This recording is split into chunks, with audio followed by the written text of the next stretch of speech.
بسم اللہ الرحمن الرحیم۔ صرف 5 منٹ کا مدرسہ قرآن و حدیث کی روشنی میں 140واں دن 20 جمادی الاولی۔ نمبر 1، اسلامی تاریخ۔ بنو نذیر کی جلا وطنی۔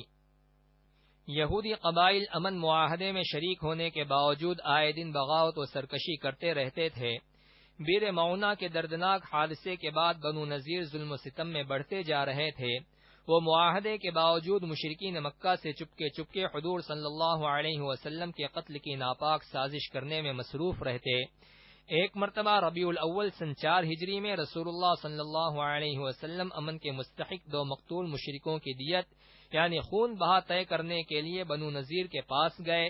انہوں نے ظاہری طور پر آپ صلی اللہ علیہ وسلم کے ساتھ تعاون کا وعدہ کیا، مگر قتل کی سازش کر کے آپ صلی اللہ علیہ وسلم کو ایک دیوار کے نیچے بٹھا دیا اور ایک یہودی شخص کو اوپر سے پتھر گرانے پر مامور کر دیا۔ اللہ تعالی نے یہود کی اس ناپاک سازش سے اپنے نبی کو آگاہ کر دیا۔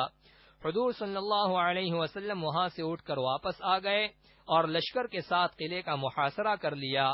ادھر بنو نذیر مشرکوں کی طرف سے مدد نہ ملنے کی وجہ سے خوفزدہ ہو گئے اور مقابلے کی تاب نہ لا کر مدینہ چھوڑنے پر رضامند ہو گئے اور حکم کے مطابق ہتھیار چھوڑ کر 600 اونٹوں پر سامان لاد کر خیبر میں جا بسے۔ نمبر 2، حضور صلی اللہ علیہ وسلم کا معجزہ۔ حضور صلی اللہ علیہ وسلم کے تھوک کی برکت۔ رسول اللہ صلی اللہ علیہ وسلم کی باندی حضرت رزینہ رضی اللہ عنہا بیان کرتی ہیں کہ آپ صلی اللہ علیہ وسلم اپنے اور حضرت فاطمہ کے دودھ پیتے بچوں کے منہ میں اپنا مبارک تھوک ڈال دیتے اور ازواج مطہرات سے فرماتے رات تک ان کو دودھ مت پلانا، چنانچہ وہ بچے رات تک بغیر دودھ پیے ہی رہتے تھے۔ نمبر 3، ایک فرض کے بارے میں۔ جماعت کے ارادے سے مسجد جانا۔ رسول اللہ صلی اللہ علیہ وسلم نے فرمایا، جو شخص اچھی طرح وضو کرے پھر مسجد میں نماز کے لیے جائے اور وہاں پہنچ کر معلوم ہو کہ جماعت ہو چکی، پھر بھی اس کو جماعت کے نماز کا ثواب ہوگا اور اس ثواب کی وجہ سے ان لوگوں کے ثواب میں کچھ کمی نہیں ہوگی جنہوں نے جماعت سے نماز پڑھی ہے۔ نمبر 4، ایک سنت کے بارے میں۔ نفس کے شر سے پناہ مانگنا۔ رسول اللہ صلی اللہ علیہ وسلم نے حضرت حسین رضی اللہ عنہ کو یہ دعا سکھائی، اللہم الہمنی رشدی واعذنی من شر نفسی۔ ترجمہ، اے اللہ تو میرے دل میں میری بھلائی ڈال دے اور میرے نفس کی برائی سے مجھ کو بچا لے۔ نمبر 5، ایک اہم عمل کی فضیلت۔ اللہ کے لیے سورہ یاسین پڑھنا۔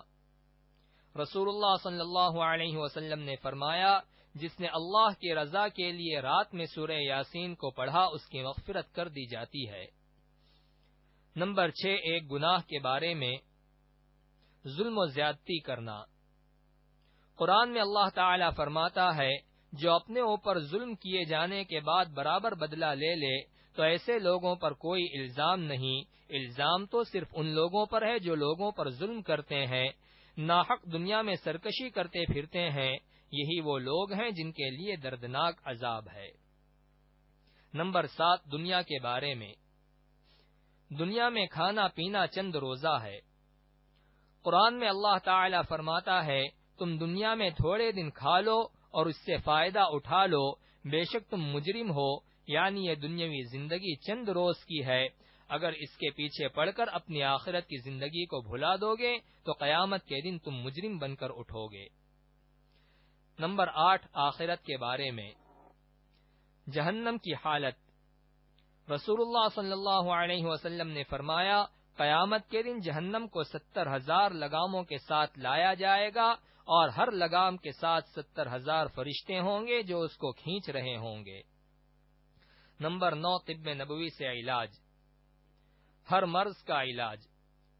رسول اللہ صلی اللہ علیہ وسلم نے فرمایا، حلال کمائی سے شہد خرید کر بارش کے پانی میں ملا کر پیا جائے تو ہر بیماری سے شفا ہوگی۔ نمبر 10، نبی صلی اللہ علیہ وسلم کی نصیحت۔ رسول اللہ صلی اللہ علیہ وسلم نے فرمایا، تم جہاں کہیں بھی رہو اللہ سے ڈرتے رہو اور برائی کو مٹانے کے لیے بھلائی کر لیا کرو اور لوگوں سے اچھے اخلاق سے پیش آیا کرو۔